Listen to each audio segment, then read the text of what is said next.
I got a little prank that I want you to try at home, or you can try it anywhere that you think it'll work.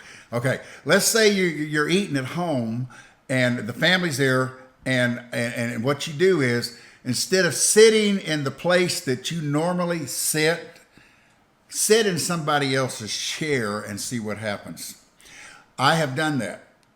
We have gathered together to have a meal as a family, and where I would normally sit, where they put me at that part of the table, I got in somebody else's chair.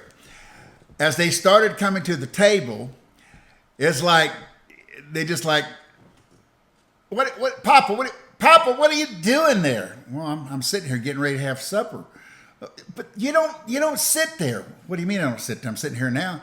No, that's not your chair. What do you mean it's not my chair? Your chair's over there. I thought, well, I thought this was everybody's chairs. I mean, they're all the same. No, you sit over there. I sit there. I mean, it totally messed up the whole routine that night. Just totally messed up the whole routine. Oh, Papa Walt, what's this got to do with anything? I'll tell you what it's got to do with anything. It's got to do with habits. And we all have habits. Some are good, some are bad, some we need to change. Why do we need to change? Because they ain't working for us. Because we keep doing the same thing over and over and over and over and over. And guess what? That's the definition of insanity.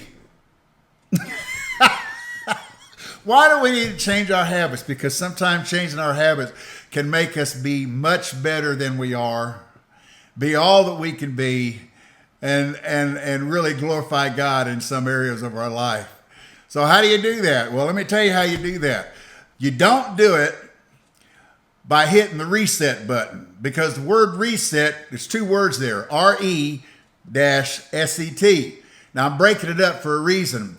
If you look up the R-E, it's a prefix in front of the word set. So if you just do the re, it means to go and do it again.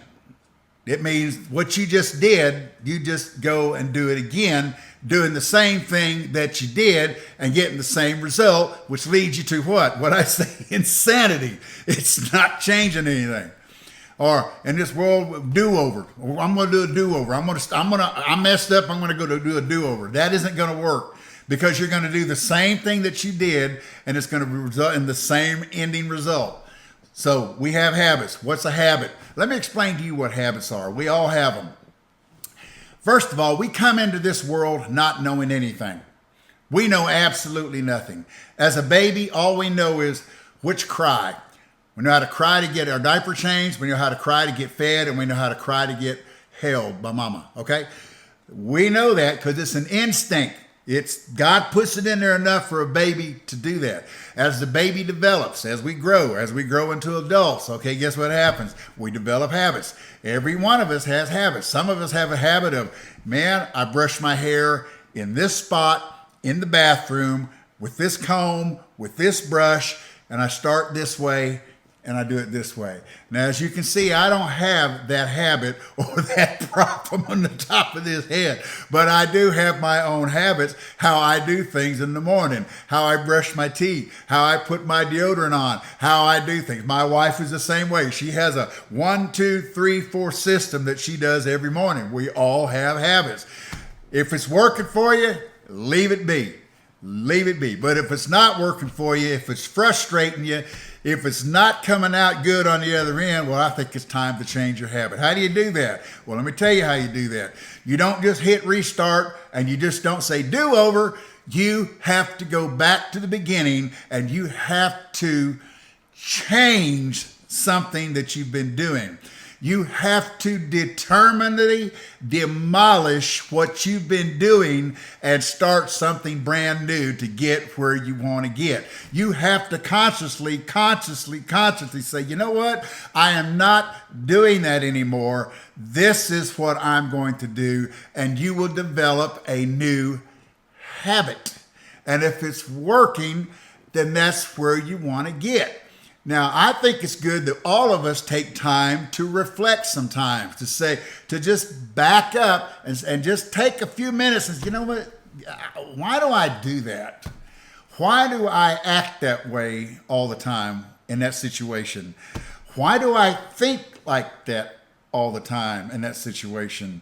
Why do I eat like that in that situation? And bringing up eating, let me tell you a habit that I just recently changed coming on this video. I have lost a lot of weight. I'm actually still working on a goal, but I'm reaching that goal. What happened to me, my blood pressure was elevating and elevating and elevating, and the small medications that I was taking, because my blood pressure is hereditary, was not doing all it could do. I was overeating, I was not exercising, and the numbers were getting high. Blood pressure is a silent killer. It can give you a stroke, a heart attack, or for me, since I've had cancer and had everything removed, the thing I do not want to happen is my kidneys shut down, because if they shut down, that's the end of it. So I had to make some drastic changes. I had to consciously say, you know what, I'm not doing that anymore. I had to determinedly demolish the old habit of the way I was eating, that I was not exercising, that I wasn't doing what needed to be done. I have made those changes. I didn't just hit reset and I just didn't do a do-over. I totally changed everything. I am where I want to be, and I'm getting to where I want to be. So all this is for you. Take a time to look at your life. Take a time to see, is this working? If it's not working, change the habit. Don't reset it. Don't do it over. Change the habit. Consciously change the habit. That can be in your spiritual life. That can be in your physical life, your emotional life, your mental life, anything that concerns your life. If you develop a habit that is not working, take the time to change it and be the best that you can be in your life.